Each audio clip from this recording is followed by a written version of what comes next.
Ja nauhoita. No esitä nyt siitä. Vittu tää saatana. Raha on mennyt tänään niin paljon, että ei mie vittua, et miekka laske. En mie tiedä paljon mennyt. Mä oon vetänyt koko päivän. Kuppia ja nuppia.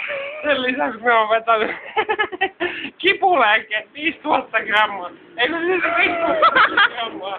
5 grammaa päivässä. Sanotaan, että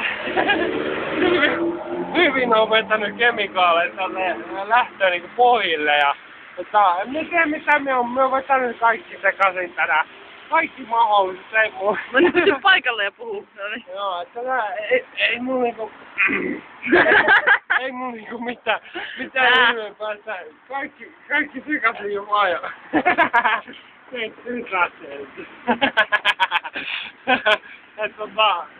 Yhden päivän aikana vettyn ihan niin siinä oli, että tää piti tehdä, ei tässä muuta. Tää piti tehdä.